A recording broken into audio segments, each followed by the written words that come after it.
नमस्कार।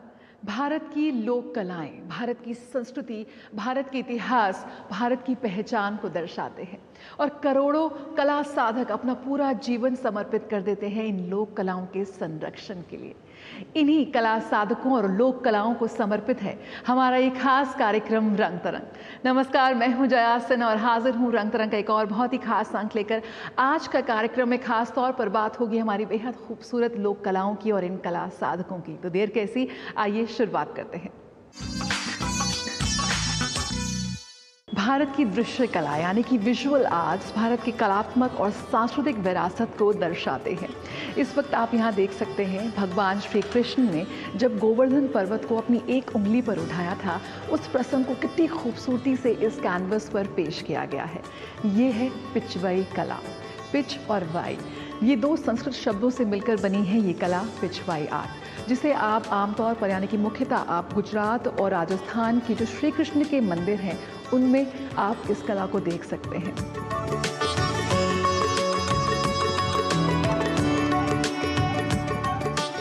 भगवत पुराण और वल्लभाचार्य के ग्रंथों से पिछवाई कला की प्रेरणा ली जाती है और भारत ही नहीं पूरे विश्व में ये काफ़ी लोकप्रिय है। कितनी खूबसूरती से इस कला के माध्यम से आर्टिस्ट ने श्री कृष्ण के जीवन के कई महत्वपूर्ण घटनाओं को, प्रसंगों को और श्री कृष्ण की लीलाओं को कैनवस पर दर्शाया है। आइए आपको दिखाते हैं इस प्रदर्शनी श्रृंगार की एक झलक जो आमंत्रित करती है आपको पिछवाई कला की सुंदरता में डूबने के लिए।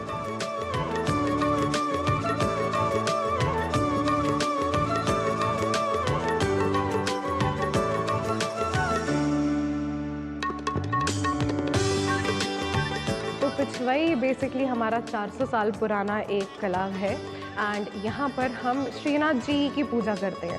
तो श्रीनाथ जी हमारे कृष्ण जी का 7 साल का स्वरूप है। तो 7 साल की उम्र में उनको हम पूजते हैं नाथद्वार में। नाथद्वार राजस्थान में है एंड वहाँ उनके रोज़ के अलग अलग श्रृंगार होते हैं, इसी वजह से इसका नाम भी श्रृंगार है एक्चुअली। एंड हमारे अलग अलग श्रृंगार रोज़ हर फेस्टिवल पे अलग होते हैं। दिवाली पर अलग, होली पर अलग, गोवर्धन पूजा पर अलग। एंड उसके साथ ही साथ में हमारे पास बहुत सारे रोज़ के हमारे भी अलग दिन में भी हमारे 8 अलग अलग डिविजन्स होते हैं, 8 अलग अलग दर्शन होते हैं।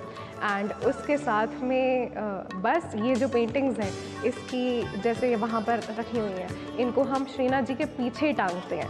तो हमारे पास मूर्ति होती है श्रीनाथ जी की जो आगे होती है एंड पीछे हम पिछवाई की पेंटिंग्स टांगते हैं एंड बस उनकी पूजा करते हैं।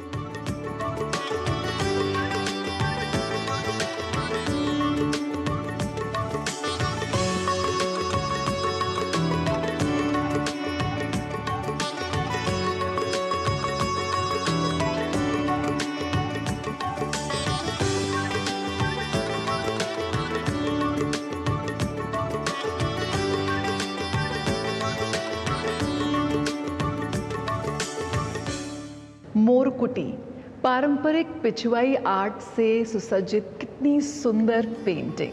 बहुत ही खूबसूरती से यहाँ पर कृष्ण का चित्रण हम देख रहे हैं आर्टिस्ट द्वारा। पोस्टर कलर्स का इस्तेमाल है, कॉटन का ये पूरा कपड़ा है, लेकिन अगर आप ध्यान से बारीकी से देखेंगे तो आपको दिखेगा कि किस तरह से असली सोने का यानी कि एक्चुअल गोल्ड का काम किया गया है इस पेंटिंग में, जिसको आप इस वक्त यहाँ पर देख सकते हैं। बहुत ही खूबसूरती से इसे यहाँ पर उकेरा गया है।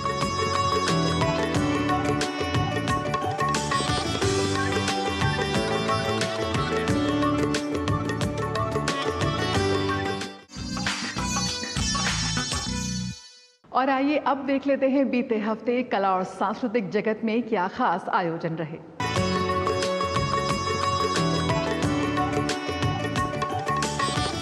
कई राष्ट्रीय और अंतर्राष्ट्रीय पुरस्कार जीत चुकी आर्टिस्ट पूर्णिमा दयाल इन दिनों ललित कला अकादमी में अपनी नवीनतम एकल प्रदर्शनी कल्प के जरिए दर्शकों का ध्यान खींच रही हैं। पूर्णिमा अपनी कला को एब्स्ट्रैक्ट और कंसेप्शनल का वर्णन मानती हैं। उनकी पेंटिंग शैली में आपको ढेर सारी बनावट और रंगों का उपयोग नजर आएगा। कल्प उनके जीवन के विभिन्न चरणों के माध्यम से उनकी यात्रा का चित्रण है। वे अपने जीवन के शहरी दृश्यों और परिदृश्यों का प्रतिबिंब कैनवस पर पेश कर रही हैं। 5 सीरीज में अपनी कला को प्रदर्शित किया है। इसमें जो मेरी पेंटिंग्स हैं उसमें जो भी मतलब जैसे इंसान की शुरुआत होती है, इन सीरीज़ में मैंने दिखाया है जैसे जन्म होता है, उसके बाद इंसान अपने आप को भीतरी से, अपने आप को अंदर से एक्सप्लोर करता है, अपने आप को ढूंढता है कि मैं कौन हूँ, कहाँ से आया हूँ, क्या हूँ। वो सब मेरी अगली सीरी में है जो एक्सप्लोरेशन सीरी करके है। उसके बाद आती है मेरी रेजोनेंस सीरीज़। उस सीरीज़ में मैंने दिखाया कि हम अपने आप को कहीं ढूंढ पाते हैं, हमें अपने अंदर का जो है वो मिल जाता है कि हम क्या हैं, क्या करना चाहते हैं अपनी लाइफ में। तो वो मेरी रेजोनेंस सीरीज़ में कि जो मेरे से रेजोनेट करता है वो मैंने उस सीरीज़ में दिखाया है। उसके बाद आती है मेरी बहुत सारी सिटीस्केप्स हैं यहाँ पे। अगर आप देखेंगे तो बहुत सारी सिटीज़ ऐसी हैं जहाँ मैं घूमी हूँ, गई हूँ, तो उनका जो इम्प्रेशन था मेरे दिमाग में वो मैंने यहाँ प्रदर्शित किया है। और कुछ ऐसी हैं जो मेरी इमेजिनेशन से हैं, तो वो मैंने अपनी इमेजिनेशन को एब्स्ट्रैक्ट स्टाइल में, जो कि मेरा स्टाइल है, फिर भी मैं उसको कॉन्सेप्चुअल कहती हूँ क्योंकि उसमें कॉन्सेप्ट होता है, तो उसको मैंने पेपर पे यहाँ पे और कुछ को कैनवस पे भी दिखाया है। तो इम्प्रेशनिस्ट मतलब कि जो हमने सीखा है अभी तक लाइफ से और जो हमारी लर्निंग्स हैं, उनके जो हमारे अंदर इम्प्रेशंस हैं, उनको मैंने कैनवस पे प्रदर्शित किया है। कल्प प्रदर्शनी में कैनवस पर उनकी एक्रिलिक की विभिन्न श्रृंखलाएं प्रदर्शित की गई हैं, जिसमें से प्रत्येक जीवन के एक अलग चरण को दर्शाती है। कला पूर्णिमा के लिए आत्म अभिव्यक्ति का एक तरीका है। देखिए, ये पूर्णिमा जी का जो काम है, यहाँ पे 40 काम जो है यहाँ पे डिस्प्ले किया है दिल्ली के ललित कला एकेडमी में, जो है कि गैलरी नंबर 8 पे। तो मैं पूर्णिमा जी का सारा काम देखने के बाद में एक पता चलता है कि एक तो सबसे पहले कलर के साथ कैसे खेलते हैं आर्टिस्ट, कलर को कैसे अप्लाई करना है, कैसे बैलेंस करना है। उनकी एक एक पेंटिंग में कुछ एक ऐसा सिग्नेचर है कलर को लेके कि उससे पता लगता है कि ये इनका काम है। जैसे हुसैन का हम बड़े बड़े आर्टिस्ट का भी काम देखते हैं, तो उसमें एक सिग्नेचर होता है जो कलर अप्लाई करने का, ये सारा। और बाकी जो है कि ये इनका काम में सबसे ज़्यादा अच्छी बात क्या है कि ये कहीं पे भी गई हुई है, कहीं घूमने गई हुई है, कहीं पे भी है, वो एक छवि जो है वो अपने दिमाग में लेके आके उसको कैनवस के माध्यम से वो चित्र पे उकारा हुआ है। ये सारे वर्क बहुत शानदार हैं, बहुत अच्छे बनाए हैं, कलर कॉम्बिनेशन सब अच्छा है। वो कलाकार अपनी भावनाओं को प्रदर्शित करता है इससे। दुनिया की प्रतिष्ठित आर्ट गैलरीज में पूर्णिमा अपना काम प्रदर्शित कर चुकी हैं। 2023 में उन्हें वेनिस अंतर्राष्ट्रीय कला मेला में भारत का प्रतिनिधित्व करने का सौभाग्य भी मिला। रंग तरंग डीडी न्यूज़।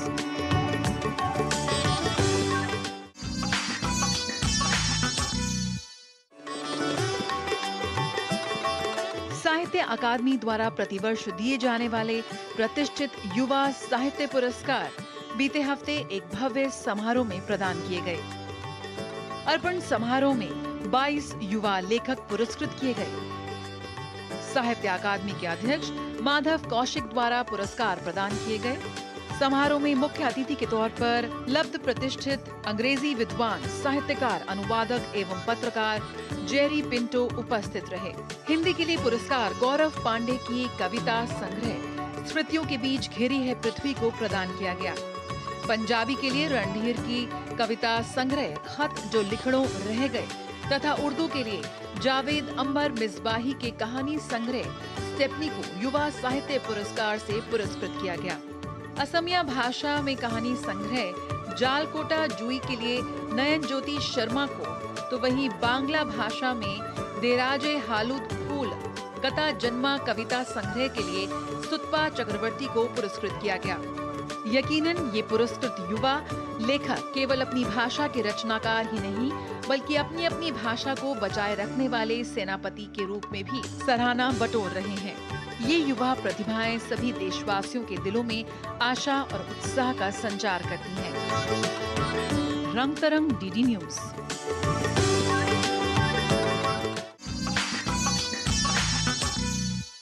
कंटेम्पलेशंस इन ग्रेस, ये एक बेहद खूबसूरत शानदार प्रदर्शनी आप राजधानी दिल्ली की त्रिवेणी आर्ट गैलरी में देख सकते हैं, जो विभिन्न पीढ़ियों के महिला कलाकारों के काम का जश्न मनाती है। अंजलि एला मेनन, अल्पना कौर, सीमा घुरैया, जयश्री बर्मन, ये हर एक नाम एक विरासत, एक शैली को रिप्रेजेंट करता है। विभिन्न माध्यमों के काम को इस प्रदर्शनी में प्रदर्शित किया गया है और ये वो काम है जिनके ज़रिए इन महिला कलाकारों ने विश्व को अपने अनुभवों, अपनी शैली से अवगत कराया। हर एक कैनवस इन महिला कलाकारों की विरासत का जश्न मनाता है। ये एक तरह से उनकी आवाज़ को, उनके अनुभवों को दुनिया तक तो पहुंचाता ही, साथ ही एक बेहतर समाज और एक बेहतर कलात्मक दुनिया की आवाज़ को भी बुलंद करता है। स्वामी हरिदास और तानसेन दोनों महान संगीतज्ञ, इनकी विरासत, इनकी लेगेसी को संजोए रखने के प्रयास में राजधानी दिल्ली में आयोजन हुआ स्वामी हरिदास तानसेन संगीत महोत्सव का, जिसमें देश के दिग्गज संगीतज्ञों ने हिस्सा लिया। आइए आपको ले चलते हैं।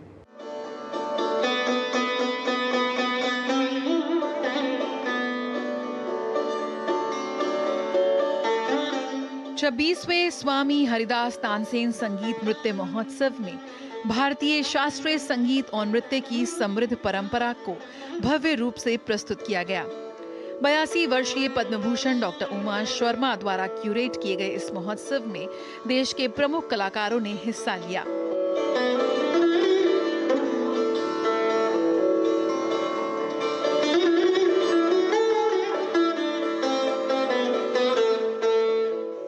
भारत की गुरु शिष्य परंपरा की आत्मीयता को पुनः जीवंत करते हुए इसकी बेहद खूबसूरत झलक महोत्सव में देखने को मिली।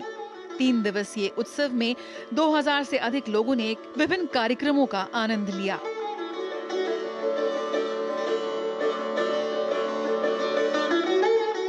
अगर हम देखें भारतीय संगीत की जो परंपरा है वो शुरू हुई हरिदास जी से, तानसेन जी से, लेकिन सबसे पहले जो स्वर निकला वो स्वर था शिव तांडव का। ओम जो है पहले शाश्वत है, मानते हैं कि ब्रह्मांड की उत्पत्ति से हुई। तो ये जो ध्रुपद से शुरू किया है स्वामी हरिदास फेस्टिवल, ये एक पारंपरिक तरीका है। ये किसी भी तरीके से जो ओम भूर्भुवः स्वः से शुरुआत की, काफ़ी अच्छा आगाज रहा इसका।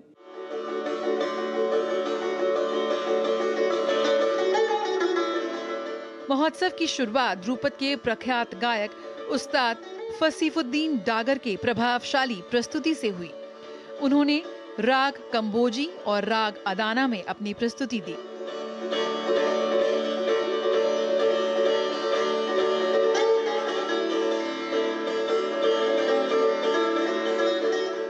शिव तांडव पर आधारित अदाना ने श्रोताओं को एक आध्यात्मिक यात्रा पर ले जाते हुए महोत्सव की शुरुआत को यादगार बना दिया।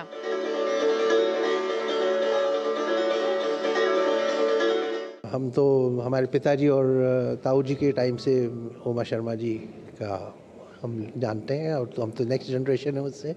हमें बहुत हम जुड़े रहेंगे। ये ऐसा फेस्टिवल है, ऐसा म्यूज़िक समारोह है, संगीत समारोह है जिससे सब प्रेरणा भी मिल रही है। देखिए बहुत सारे ऐसे बूढ़े लोग ही नहीं, यंगस्टर्स भी कितने सारे हैं ऑडियंस में देखेंगे, तो it's so inspiring and future is the younger generation.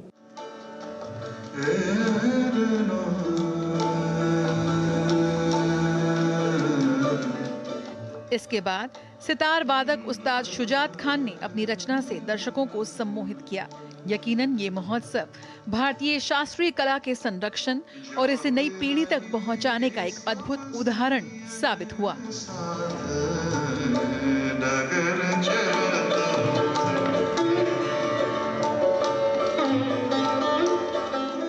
Jaya Sinha, रंग तरंग, डीडी न्यूज।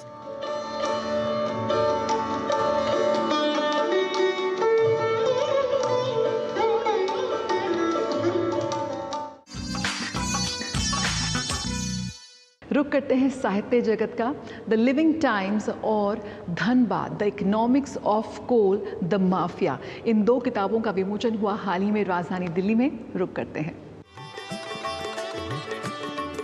नई दिल्ली में लिविंग थ्रू टाइम्स और Dhanbad the economics of coal the mafia पुस्तक का विमोचन किया गया।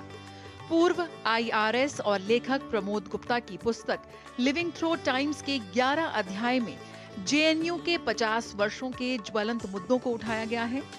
Dhanbad the economics of coal the mafia के जरिए प्रमोद गुप्ता और केदारनाथ मित्तल ने भारत में कोयला उद्योग के राष्ट्रीयकरण से पहले की अनियमितता, चुनौतियों और UPA सरकार में हुए कोयला आवंटन घोटाले की ओर ध्यान केंद्रित किया है। 2 पुस्तकें हैं, वो देखिए हुए अपनी पहली पुस्तक है लिविंग थ्रू टाइम्स। इसमें मैंने ज़्यादातर ये लिखा है भारत को व्यथित करने वाले जो 10-12 सवाल हैं, जैसे कम्युनलिज्म है, जैसे करप्शन है, इन सब चीज़ों के बारे में एक चैप्टर हमने लिखा है। अब जब ऐसे विषयों पे लिखा जाता है तो व्यक्तिगत विचार ही होते हैं। व्यक्तिगत विचार कंट्रोवर्शियल भी हो सकते हैं, तो उसके कोई परवाह नहीं हमको है। हमने जो मेरा व्यू पॉइंट है वो मैंने इस किताब में लिखने की कोशिश की है। साथ ही पुस्तक कोयला खनन के प्रबंधन में मोदी सरकार के कड़े फैसलों को सराहती है। तो सारे PSUs की हालत एक जैसी नहीं होती है, तो इसमें जो कोयला का उत्पादन और कोयला का कंट्रोल किन लोगों का था, और इसमें जिस उद्देश्य से किया गया कि क्वालिटी कंट्रोल होना चाहिए, क्वालिटी भी कंट्रोल नहीं रहती है, और कई तरह के खनिज जहाँ होगा कमोबेश वहाँ थोड़ा करप्शन आएगा ही। किसी जगह कुछ ज़्यादा जाता है, किसी जगह कुछ कम हो जाता है। इनसे हट करके एक ओवर लोडेड ट्रकें जो चलती थी उस पे मैंने ज़्यादा फोकस किया है, जो इस बुक की पेज नंबर 173 में है, 7 चैप्टर। प्रमोद गुप्ता ने लिविंग थ्रू टाइम्स के जरिए देश के सामने मौजूद विभिन्न मुद्दों पर अपने विचार व्यक्त किए, तो वहीं कोयला उद्योग के डायनामिक्स में रुचि रखने वालों के लिए Dhanbad the economics of coal the mafia पुस्तक जानकारी और विश्लेषण का खजाना है। चंद्रशेखर की रिपोर्ट, रंग तरंग, DD न्यूज।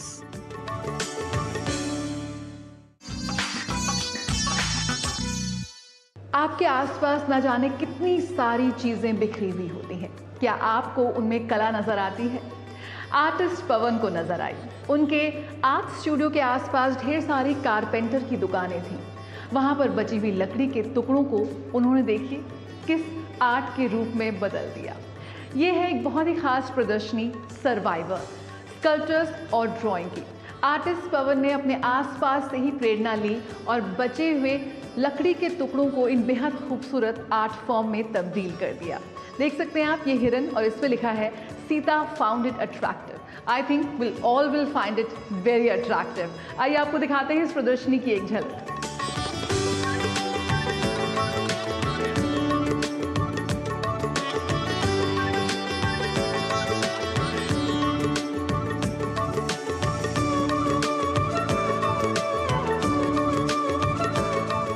जो हमारा जो कल्चर है, जुड़ के जीने का जो कल्चर है, वो जो भारतीय संस्कृति में जो है, तो मैं उस चीज़ को मैं दोहराना चाहता हूँ कि हम जोड़ के कुछ इम्पॉसिबल थिंग को पॉसिबल कर सकते हैं।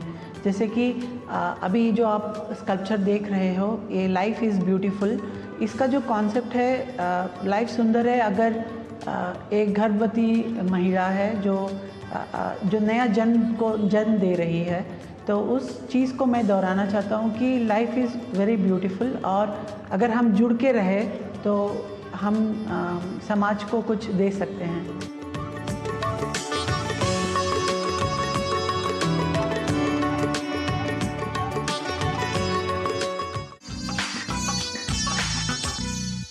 राजधानी दिल्ली में खास कार्यक्रम का आयोजन रहा जो समर्पित रहा उत्तराखंड के गीत, संगीत और उनकी संस्कृति को। आइए आपको भी ले चलते हैं इस खास कार्यक्रम में।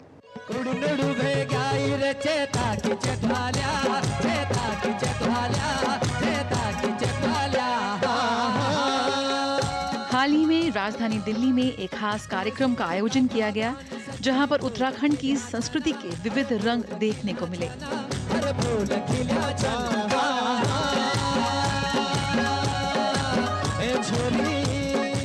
पहाड़ों दिनों से हो रहे पलायन के कारण उत्तराखंड की परंपरागत लोक संस्कृति और विरासत लुप्त हो रही है। मकर संक्रांत का हमारे यहाँ खिचड़ी संक्रांत भी बोलते उत्तराखंड में।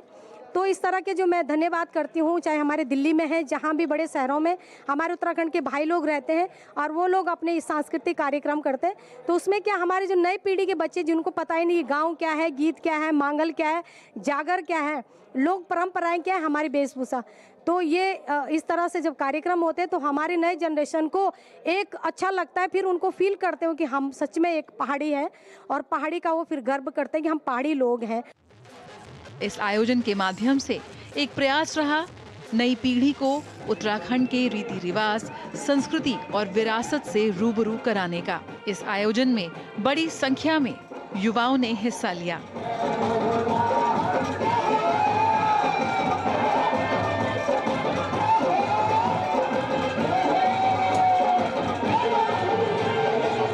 कार्यक्रम में उत्तराखंड की लोकगीत संगीत की विशेष प्रस्तुति रही, जिसका आगंतुकों ने जमकर लुत्फ उठाया।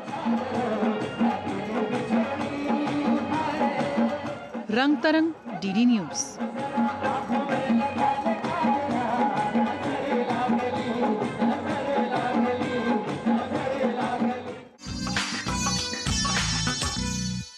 ये हमारे कलाकार ही तो हैं जो इन बेजान चीज़ों में भी जान फूंक देते हैं। अपनी कलात्मकता से, अपनी सृजनशीलता से आपको भारत के इतिहास, भारत की संस्कृति से रूबरू कराते हैं। इसी के साथ रंग तरंग का आज का ये अंक यहीं ख़त्म करते हैं। कोशिश कीजिए कि कला के किसी न किसी रूप से आप खुद को ज़रूर जोड़े रखें। फिलहाल आज के लिए मुझे और मेरी पूरी टीम को दीजिए इजाज़त। नमस्कार।